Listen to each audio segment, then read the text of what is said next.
Welcome to my YouTube channel HR Educational Hub মৰমৰ ছাত্ৰ-ছাত্ৰী সকল আজি আমি আলোচনা কৰিম অসম জাতীয় বিদ্যালয়ৰ সায়েন্সৰ ক্লাস 6 ৰ যেটো চেপ্টাৰ 1 আছে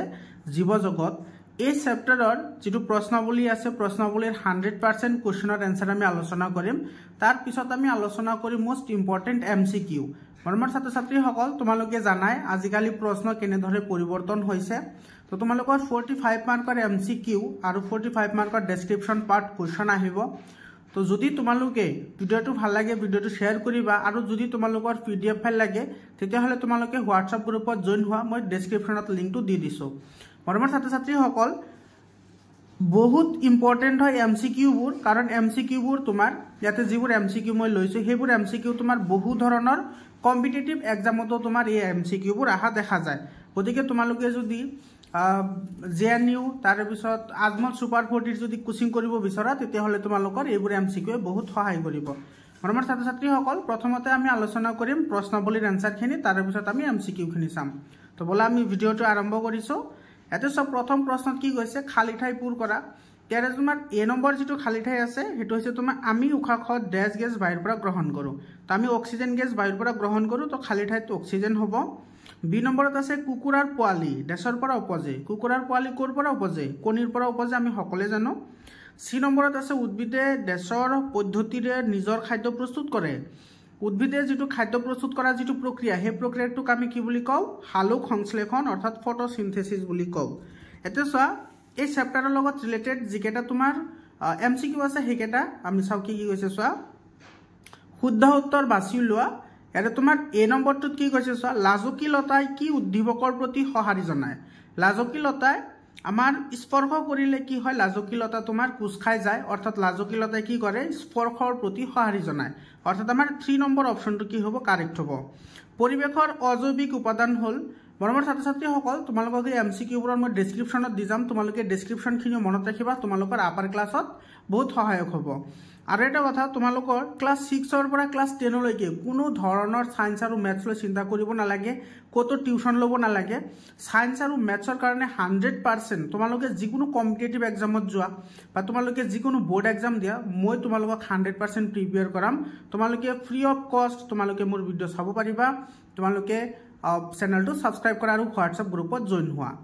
এতে সব পৰিবেশৰ অজৈবিক উপাদান আমি জানো যে পৰিবেশৰ উপাদান হৈছে দুটা এটা হৈছে জৈবিক আৰু এটা হৈছে অজৈবিক তো অজৈবিক কোনবোৰক কোৱা হয় যিবোৰ জীৱ নহয় অৰ্থাৎ জীয়াই নাথাকে হেবোৰক অজৈবিক উপাদান বুলি কয় আৰু যিবোৰ জীয়াই থাকে হেবোৰক জৈবিক উপাদান বুলি কয় এতে সোয়া হেতে বায়ু জীয়াই নাথাকে পানীও জীয়াই নাথাকে কিন্তু উদ্ভিদ জীয়াই থাকে সেই কাৰণে আমাৰ বায়ু আৰু পানী দুয়োটা কি হ'ব পৰিবেশৰ অজৈবিক উপাদান হ'ব উদ্ভিদ নহয় কাৰণ উদ্ভিদ জীয়াই থাকে ইয়াৰ শুদ্ধ উত্তৰ 1 আৰু 2 দুয়োটা হ'ব বুজি পালানে ইয়াৰ পিছৰ প্ৰশ্ন সোয়া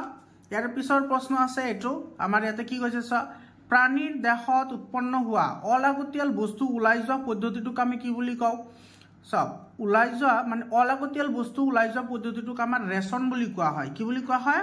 ৰেশন আৰু আমি খোৱা খাদ্য বস্তুবোৰ আমাৰ পাকস্থলীত হজম হোৱা যেটো প্ৰক্ৰিয়া হেতু কোৱা হয় পাচন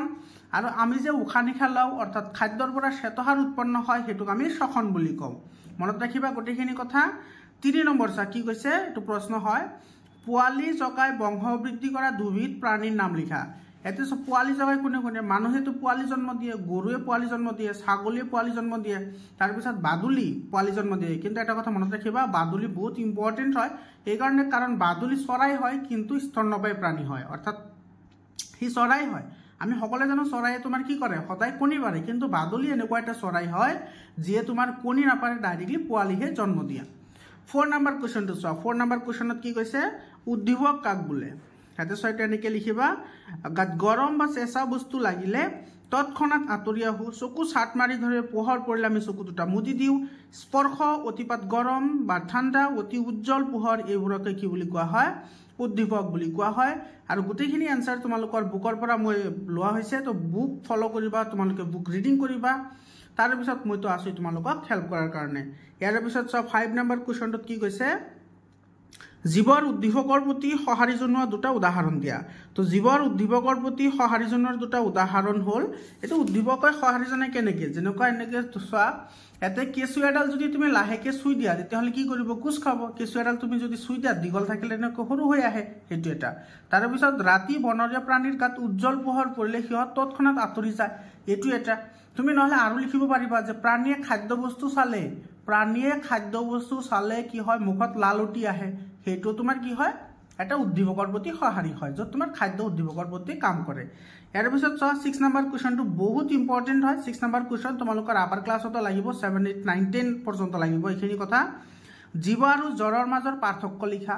এতিয়া চোৱা জীৱ আৰু জ্বৰৰ মাজত কি পাৰ্থক্য আছে, চোৱা এটা তোমালোকে এনেকৈ ভাগ কৰি লিখিবা।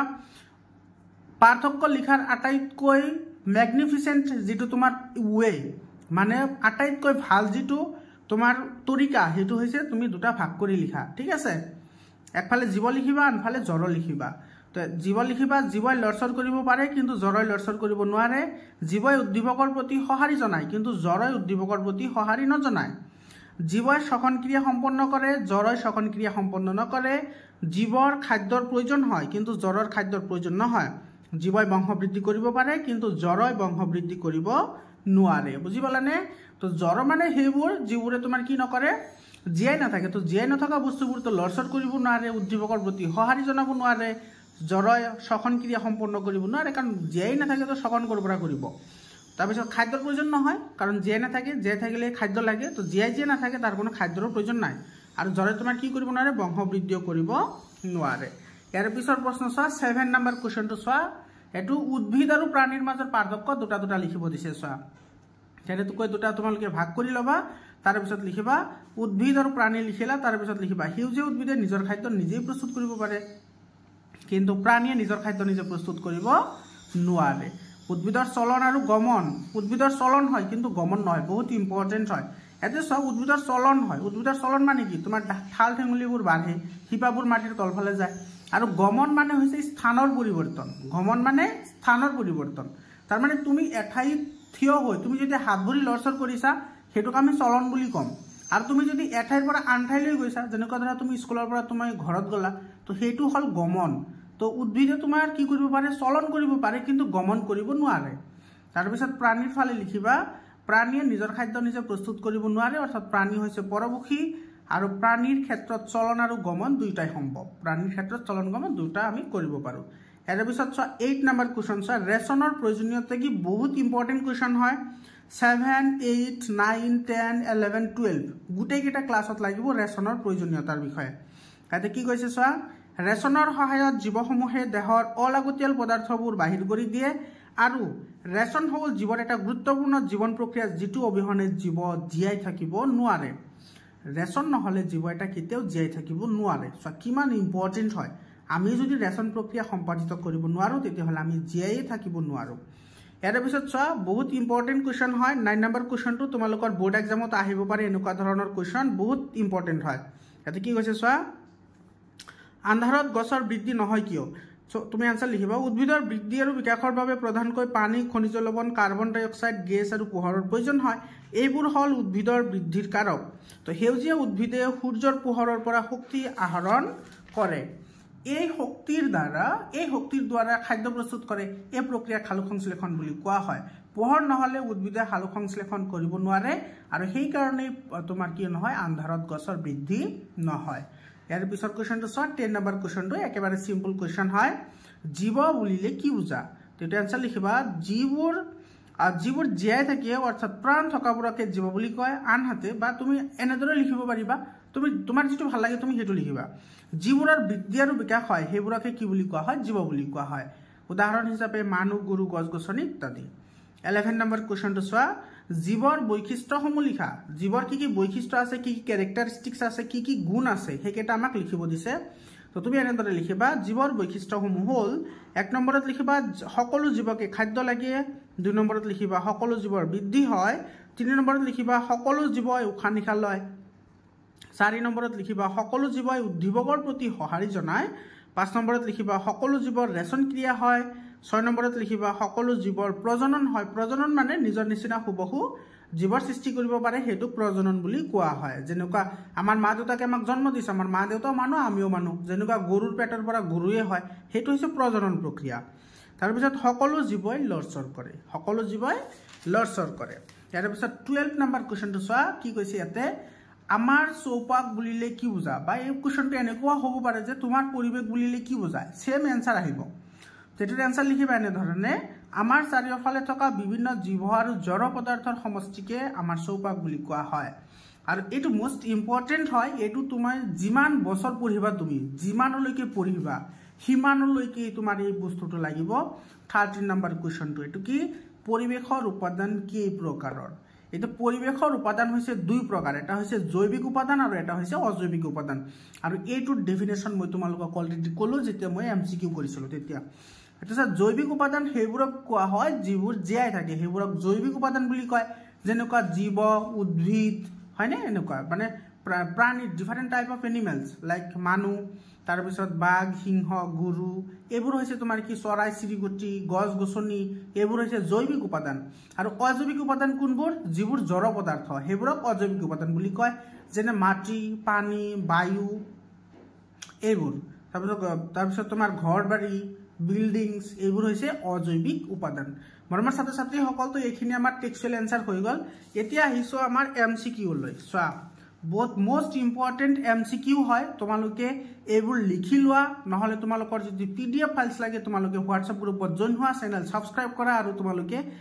মোৰ চেনেলটো শেয়াৰ কৰা তোমালোকে পিডিএফ ফাইল পাই যাবা এতে চোৱা তলৰ কোনবিধ জড় পদাৰ্থ এটো প্ৰশ্ন আহিছে তলৰ কোনবিধ জড় পদাৰ্থ তেতে চোৱা ব্যাকটেৰিয়া ভাইৰাছ হেলাই আৰু চকি চোৱা ব্যাকটেৰিয়া জীৱ হয় ভাইৰাছ জীৱ হয় হেলাইও জীৱ হয় কিন্তু চকি জীৱ নহয় অৰ্থাৎ চকিটো তোমাৰ কি হ'ব জড় পদাৰ্থ হ'ব ইয়াৰ পিছত চোৱা জীৱ হল আমি জীৱ বুলিলে কি কি বুজি পাও কেৱল উদ্ভিদ নহয় কেৱল প্ৰাণী এটো নহয় মাছ এটো প্ৰাণীৰ এটা ভাগ হয় ঠিক আছে তো জীৱ বুলিলে আমি কি বুজি পাও প্ৰাণী আৰু উদ্ভিদ দুটাকে বুজি পাও জীৱ মানে হৈছে প্ৰাণী আৰু উদ্ভিদ দুটা তো ইয়াৰ আমাৰ সি অপশনটো কি হ'ব কাৰেক্ট অপশন হ'ব তলৰ কোনটো পৰিৱেশৰ অজৈৱিক উপাদান এটো চ অজৈৱিক উপাদান বুলি কৈছে চৰাই জীয়াই থাকে তো জৈৱিক উপাদান উদ্ভিদ জীয়াই থাকে জৈৱিক উপাদান প্ৰাণী জীয়াই থাকে জৈৱিক উপাদান কিন্তু বায়ু জীয়াই না থাকে বায়ুৰ কোনো প্ৰাণ নাই অৰ্থাৎ বায়ু হৈছে অজৈৱিক উপাদান তো আমাৰ D option will be correct option ইয়াৰ পিছত চোৱা 4 নম্বৰটো চোৱা উদ্ভিদ হল উদ্ভিদ কি পৰভক্ষী নেকি নহয় পৰভক্ষী মানে যে নিজৰ খাদ্য নিজে প্ৰস্তুত কৰিব নোৱাৰে হেবোৰক পৰভক্ষী বুলি কয় আৰু যে নিজৰ খাদ্য নিজে প্ৰস্তুত কৰিব পাৰে হেবোৰক স্বভক্ষী বুলি কয় তো উদ্ভিদে নিজৰ খাদ্য নিজে প্ৰস্তুত কৰিব পাৰে সেই কাৰণে উদ্ভিদ কি হ'ব স্বভক্ষী হ'ব সহজীৱী মানে তোমাৰ এটাই আনটোৰ লগত সম্পৰ্ক কৰি কি কৰে জীয়াই থাকে কোনো কাৰো ক্ষতি নকৰে হেতুক তোমাৰ সহজীৱী বুলি কয় আৰু পৰজীৱী মানে আনৰ ওপৰত নিৰ্ভৰশীল হেতু পৰজীৱী তো এই দুটা নহয় তোমাৰ B option will be correct option ইয়াৰ পিছত কোৱেশ্চনটো চোৱা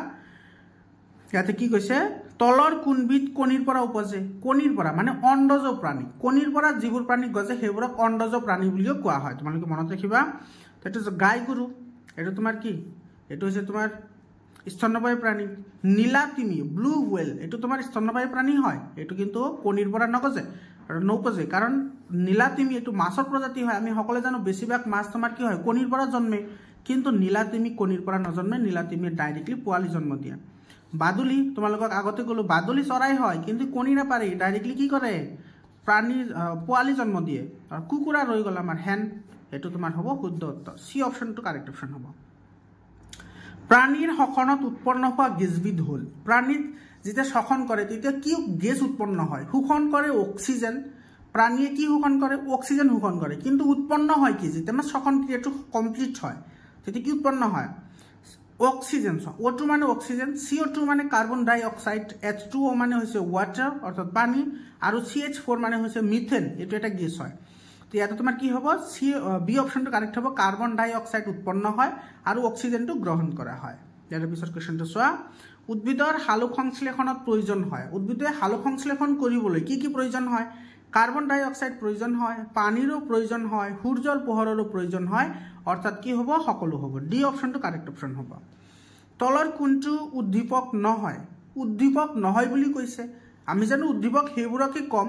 যিবোৰে তোমাৰ কি কৰিব পাৰে একশন কৰাৰ কাৰণে তোমাক কি কৰিব পাৰে উত্তেজিত কৰিব পাৰে সেইবোৰক আমি উদ্দীপক বুলি কওঁ এতিয়া তোমাৰ পোহৰ পৰিলতে তোমাৰ কি হ'ব যেনেকুৱা তোমাৰ ৰাতিৰ ভাগত যদি হঠাতে কোনো বস্তুৰ ওপৰত পোহৰ পৰে কোনো প্ৰাণীৰ ওপৰত পোহৰ পৰিলে তোমাৰ সেই প্ৰাণীটো ভয় খাই ভাগি যায় তো সেইটো হ'ব তোমাৰ উদ্দীপক ঠিক আছে যেনেকুৱা লাজুকীলতা তুমি টাচ কৰিলে অৰ্থাৎ স্পৰ্শ কৰিলে সেইটো জাপ খাই যায় এইটো তোমাৰ উদ্দীপক হয় গৰম বা ঠাণ্ডা লাগিলে তোমাৰ অনুভৱ হয় বেয়া লাগিব ভাল লাগে তো এইটো এটা উদ্দীপক হয় কিন্তু খাদ্য খোৱাটো উদ্দীপক নহয় এইটো এটা তোমাৰ কি হয় কাৰ্য হয় ঠিক আছে 10 নম্বৰটো চোৱা তোমাৰ কি কৈছে সকলো জীৱই দেহৰ পৰা অলাগতিয়াল বস্তু বৰ্জন কৰে এই প্ৰক্ৰিয়াটো কি বুলি কোৱা হয় এই প্ৰক্ৰিয়াটোক ৰেচন বুলি কোৱা হয় অলপ আগতে কৈছোৱে শ্বসন মানে তোমাৰ প্ৰাণীয়ে পৰিৱেশৰ পৰা অক্সিজেন গ্ৰহণ কৰি খাদ্যবস্তু প্ৰস্তুত কৰা যিটো প্ৰক্ৰিয়া হেতুকে শ্বসন বুলি কোৱা হয় বা সাধাৰণ অৰ্থত তুমি ক'ব পাৰা উশাহ নিশাহ লোৱা যিটো প্ৰক্ৰিয়া হেতুক শ্বসন বুলি ক'ব পাৰি ৰেচন হৈছে দেহৰ পৰা অলাগতিয়াল বস্তুসমূহ বৰ্জন কৰা প্ৰক্ৰিয়া তো আমাৰ ৰেচন শুদ্ধ উত্তৰ হ'ব সালোক সংশ্লেষণ কাক বোলে উদ্ভিদে সূৰ্যৰ পোহৰৰ উপস্থিতিত শিপাৰ দ্বাৰা মাটিৰ পৰা গ্ৰহণ কৰা পানী আৰু খনিজ লৱণ আৰু কাৰ্বন ডাই অক্সাইডৰ সহায়ত সিহঁতে খাদ্য প্ৰস্তুত কৰে যাক আমি কি বুলি কওঁ সালোক সংশ্লেষণ বুলি কওঁ আৰু ডি নম্বৰটো পাচন খাদ্যবস্তু হজম হোৱা প্ৰক্ৰিয়াটোকে পাচন বুলি কোৱা হয় আফটাৰ ডেট ইয়াতে চোৱা এইখিনি আমাৰ আছে এমচিকিউজ বহুত ইম্পৰ্টেণ্ট এমচিকিউজ হয় এইবোৰ তোমাৰ বিভিন্ন ধৰণৰ কম্পিটিটিভ এক্সামত এনেকুৱা ধৰণৰ এমচিকিউ আহে এতে চোৱা কি কৈছে ৰাতি ফুলা ফুলৰ উদাহৰণ বহুত ইম্পৰ্টেণ্ট কুৱেশ্যন হয় আমিতো সকলোৱে জানো যে দিনত ফুল ফুলে কিন্তু এনেকুৱা কিছুমান ফুল আছে যিবোৰ ৰাতিহে ফুলে দিনত নুফুলে তেনেকুৱা এটা ফুলৰ নাম হৈছে তোমাৰ নাইট ফ্লস্ক এইটো এটা ফুলৰ নাম হয় এইটো তোমাৰ কি হয় ৰাতিহে ফুলে গোলাপ ফুল দিনত ফুলে জবা ফুল দিনত ফুলে পদুম ফুলো দিনত ফুলে ইয়াৰ পিছত চোৱা উদ্ভিদে কি কি অংগৰ দ্বাৰা প্ৰজনন কৰিব পাৰে বহুত ইম্পৰ্টেণ্ট হয় এইটো কিন্তু 7, 8, 9, 10 গোটেইকেইটাত আছে আৰু এই প্ৰশ্নটো তোমাৰ মেট্ৰিক পৰীক্ষাতো আহিছে এই প্ৰশ্ন এনে ধৰণৰ প্ৰশ্ন তো বহুত ইম্পৰ্টেণ্ট হয় এতে চোৱা উদ্ভিদে কি কি অংগৰ দ্বাৰা প্ৰজনন কৰিব পাৰে ফুলৰ দ্বাৰা প্ৰজনন কৰিব পাৰে মুকুলৰ দ্বাৰাও প্ৰজনন কৰিব পাৰে যেনেকুৱা আদা তোমালোকে যে তৰকাৰী ৰান্ধিলে যে আদা দিয়ে সেইটো তোমাৰ মুকুলৰ পৰা হয় পাতৰ পৰা হয় যেনেকুৱা পাতৰ চিনা গছ ডালৰ পৰাও হয় শিপাৰ পৰাও হয় কাণ্ডৰ পৰাও হয় বীজৰ পৰাও হয় তো ইমান কেইটাৰ পৰা তোমাৰ কি কৰিব পাৰে উদ্ভিদে প্ৰজনন কৰিব পাৰে ইয়াৰ পিছত চোৱা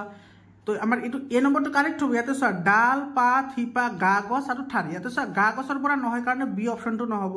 ফলৰ পৰা কেতিয়াও উদ্ভিদে প্ৰজনন কৰিব নোৱাৰে সেইকাৰণে চি নম্বৰটো নহ'ব ডি নম্বৰটো সকলো আছে সেইকাৰণে ডি নম্বৰটো নহ'ব আমাৰ এ নম্বৰ অপশ্যনটো কি হ'ব কাৰেক্ট অপশ্যন হ'ব ইয়াৰ পিছত চোৱা পৰিৱেশৰ উপাদান কেই প্ৰকাৰ দুই প্ৰকাৰ এইটো এ নম্বৰ অপশ্যনটো কাৰেক্ট হ'ব পৰিৱেশৰ উপাদান কেই প্ৰকাৰ দুই প্ৰকাৰ এটা হৈছে জৈৱিক উপাদান আৰু এটা হৈছে অজৈৱিক উপাদান মৰমৰ ছাত্ৰ ছাত্ৰীসকল এইখিনি আছিল চেপ্টাৰ 1ৰ মৰমৰ ছাত্ৰ ছাত্ৰীসকল তোমালোকে ক্লাছ 6ৰ পৰা ক্লাছ 10লৈকে মেথছ আৰু সায়েন্সৰ কাৰণে কোনো ধৰণৰ চিন্তা কৰিব নালাগে 100% ফ্ৰী অফ কষ্ট মই তোমালোকক শিকাম তোমালোকে চেনেলটো সাবস্ক্ৰাইব কৰা আৰু হোৱাটছআপ গ্ৰুপত জইন হোৱা আৰু সকলোৰে লগত তোমালোকে ভিডিঅ'টো শ্বেয়াৰ কৰিবা ভিডিঅ'টো ভাল লাগিলে কমেন্ট কৰি জনাবা মৰমৰ ছাত্ৰ ছাত্ৰীসকল তোমালোকে যদি আজমল সুপাৰ 40 যদি কোচিং কৰিব বিচাৰা তেতিয়াহ'লে মোৰ চেনেলৰ থ্ৰুদি কোচিং কৰিব পাৰিবা 100% কমন কুৱেশ্যন পোৱাকৈ মই তোমালোকক প্ৰিপাৰেচন কৰাম তোমালোকে কোনো ধৰণৰ চিন্তা কৰিব নালাগে মৰমৰ ছাত্ৰ ছাত্ৰীসকল তোমালোকে সায়েন্সৰ আৰু মেথছৰ 100% সলিউশন আৰু এনেকুৱা ভিতৰৰ পৰা এমচিকিউ সায়েন্সৰ পাবা মেথছৰ পাবা তোমালোকে পাবলৈ হলে চেনেলটো সাবস্ক্ৰাইব কৰা মৰমৰ ছাত্ৰ ছাত্ৰীসকল আজিৰ কাৰণে এইখিনিয়ে আকৌ লগ পাম বেলেগ এটা ভিডিঅ' লৈ ধন্যবাদ